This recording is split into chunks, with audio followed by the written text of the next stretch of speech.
Assalamualaikum warahmatullahi wabarakatuh. Bismillahirrahmanirrahim. Alhamdulillahi rabbil alamin. Allahumma salli ala Sayyidina Muhammad wa ala ali Sayyidina Muhammad. La hawla wa la quwata illa billahil aliyyil azim. Amma ba'du. Alhamdulillah, kita bersyukur kepada Allah dengan sebenar-benarnya bersyukur karena sampai dengan saat ini, detik ini, kita masih diberikan kemampuan, kekuatan oleh Allah untuk menjalankan ketaatan dan ibadah. Mudah-mudahan Allah selalu melimpahkan rahmat dan kasih sayangnya, taufik dan hidayahnya, maghfirah dan ridhonya kepada kita semua. Sholawat dan salam semoga selalu tercurah kepada junjungan kita Nabi besar Muhammad Sallallahu Alaihi Wasallam, kepada para keluarganya, sahabatnya, juriyahnya, pengikutnya.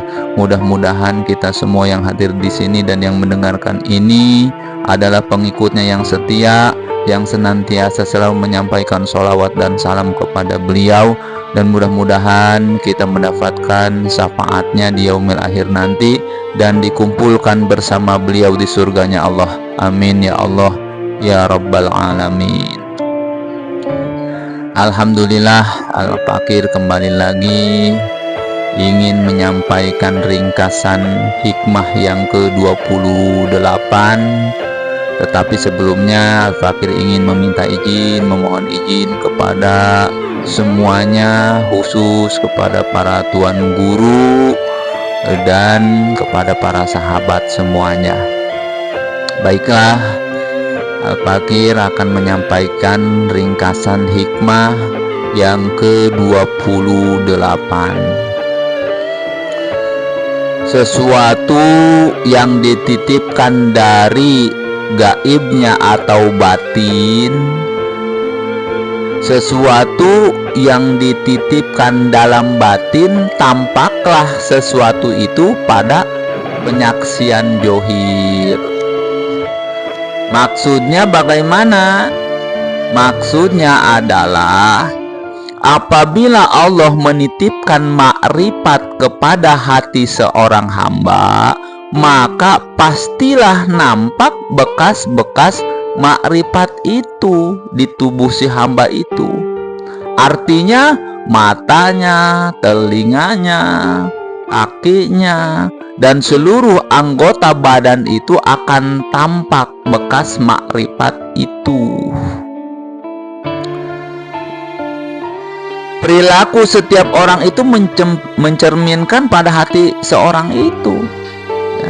Apabila hatinya makrifat, pasti anggota badannya pun akan tampak makrifat. Sikapnya menunjukkan orang yang makrifat billah.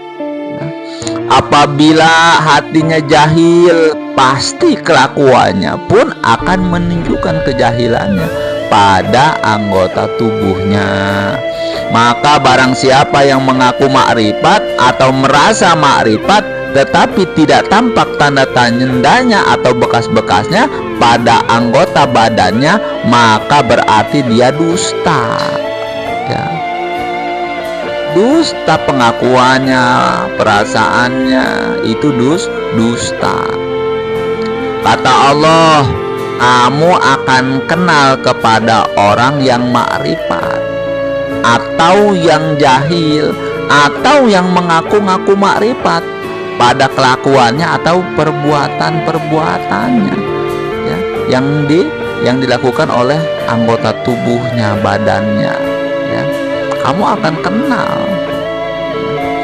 Orang yang hatinya jahil akan tampak kejahilannya pada kelakuan anggota badannya, dan sebaliknya, apabila orang yang hatinya makrifat, maka akan tampak tanda-tandanya orang tersebut pada anggota badannya juga, ya. Tuan Syekh Ibnu Athaillah menulis, ya, di dalam hikmahnya, di dalam kitab hikam ini, untuk kita itu bagaimana kita bisa memilih teman atau kawan atau guru untuk kita agar bisa bekerja sama. Bekerja sama dengan siapa? Dengan orang jahil atau orang-orang yang makrifat kepada Allah. Jadi di sini dijelaskan kita ya diberitahukan bagaimana kita bisa memilih teman atau kawan atau guru ya. Tanda orang yang sudah makrifat atau belum yang bisa dijadikan dalil adalah mengutamakan akhirat ya atau dunia orang tersebut ya. Jadi orang-orang yang sudah kenal itu minimal tanda-tandanya itu mereka itu mengutamakan akhirat daripada dunia ya. Berbicaranya tentang akhirat ya, daripada dia berbicara dunia ya. Tetapi bukan membuang dunia ya. Karena wali juga banyak yang dagang, wali juga banyak yang bertani, wali juga banyak yang menjadi pegawai. Tetapi mereka tetap mengutamakan akhirat daripada dunia ya. Dia hidup di dunia ini untuk akhirat justru ya. Karena mereka yang sudah makrifat itu meyakini bahwa akhirat itu jauh lebih baik daripada kehidupan dunia ya. Orang-orang yang sudah makrifat itu dia meyakini sekali bahwa akhirat itu jauh lebih baik ya. Baiknya akhirat itu bukan berarti kita meninggalkan dunia, tetapi akhirat itu lebih diutamakan ya. Mereka itu segera mengikuti perintah Allah ya. Dan diantaranya apakah mereka itu yang sudah malaikat mau berbuat dosa ya. Jadi orang-orang yang tadi itu apakah juga mau berbuat dosa? Kata Imam Al-Junaid Al-Baghdadi ditanya oleh murid-muridnya, apakah orang-orang yang makrifat itu masih mau berzina atau berbuat dosa? Kata muridnya bertanya kepada gurunya Tuan Syekh Junaid Al-Baghdadi. Jawaban beliau apa?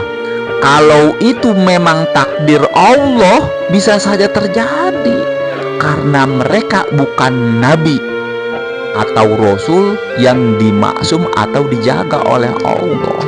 Jadi wali-wali Allah, orang-orang yang sudah makrifatullah itu bisa melakukan dosa ya. Tetapi apabila mereka ditakdirkan berbuat dosa, mereka itu akan cepat ya musyara'ah. Apa itu? Atau bertaubat kepada Allah, dia akan cepat kembali kepada Allah. Orang-orang yang seperti itu, walaupun dia berbuat dosa, langsung bertaubat kepada Allah. Itu bedanya antar orang arif dan tidak arif. Orang-orang yang sudah makrifat dan yang belum makrifat itu perbedaannya itu. Mereka kalau sudah berbuat dosa langsung cepat-cepat bertaubat. Makanya orang arif itu disebut mahfuz ya. Bukan terpelihara dari dosa, tetapi terpelihara dari mengekali dosa ya. Tanda yang di dalam hatinya ada makrifat, yaitu mereka itu lari atau berlari meninggalkan kesibukan-kesibukan duniawi yang bisa melalaikan dia untuk berbuat baik, untuk beribadah, pekerjaan-pekerjaan yang membuat lalai. Walaupun pekerjaannya itu sangat menguntungkan, tetapi ia akan meninggalkannya ya. Allah melarang kalau kita lalai. Boleh banyak anak ya, istri kita banyak, harta kita banyak, tapi jangan sampai ini semua menjadikan lalai kepada Allah ya. Kisah pada zaman Nabi Sulaiman alaihissalam ya, tidak lalai kepada Allah, padahal dia paling kaya dan paling banyak yang harus diurusnya ya, tapi dia tidak lalai. Dulu pernah lalai mengurusi kuda, akhirnya kudanya dipenggal semua oleh beliau karena melalaikan dia untuk sholat ya, pada Allah dan disedekahkan semuanya. Tandanya adalah ya, sedih kalau ketinggalan dalam beribadah. seperti ketinggalan sholat berjamaah, ya.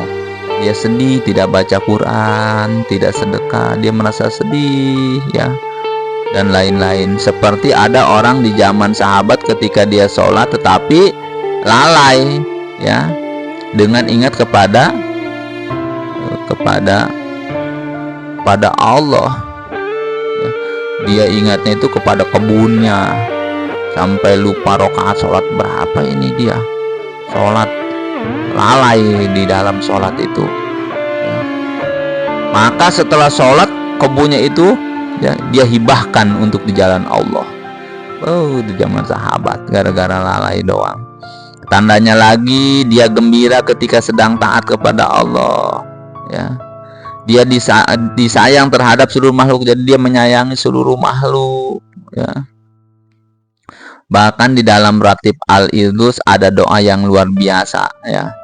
Ya Allah, sampaikan, ya Allah, berikan sholawat atau salam kepada Nabi Muhammad SAW, dan sayangilah setiap muslim, dan sayangilah orang-orang yang berdosa, orang-orang yang sudah makrifat itu, ya. Tandanya lagi apabila dia melihat ada kesenangan atau kesedihan, dia tahu bahwa itu semua datangnya dari Allah, ya. Ada juga tanda-tandanya orang yang jahil pada Allah adalah nih, tandanya orang yang jahil nih, kita termasuk tidak nih. Ia mengutamakan dunia daripada akhirat, tuh orang jahil mah. Dia tidak segera kembali kepada Allah apabila dia bermaksiat atau mengekali dosa, ya. Dia tidak lari dari kesibukan-kesibukan yang dapat melalaikan dia pada Allah, malah ditambah pengen kesibukan-kesibukan yang banyak, ya. Tidak sedih apabila dia tidak beribadah, ya. Dia tidak peduli terhadap makhluk-makhluk Allah, ya. Dia kesenangan kenyamannya dengan orang, dengan harta, dengan kekayaan. Jadi kesenangannya itu dengan makhluk-makhluk Allah, bukan dengan Allah. Itu orang-orang yang jahil, ya. Dia lupa terhadap kebaikan-kebaikan Allah. Dan banyak orang yang mati dengan tidak membawa iman, ini adalah orang yang jahil terhadap Allah. Jadi matinya su'ul khotimah. Ini menurut Tuan Syekh Ibnu Athaillah.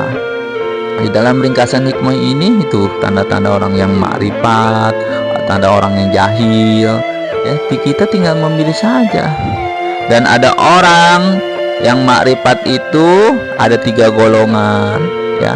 Yang pertama, orang yang makrifat dengan Allah dan dikenal bahwa dia makrifat pada Allah, ya. Kalau kita mengenal orang ini, duduklah dengannya, ya, belajarlah kepadanya.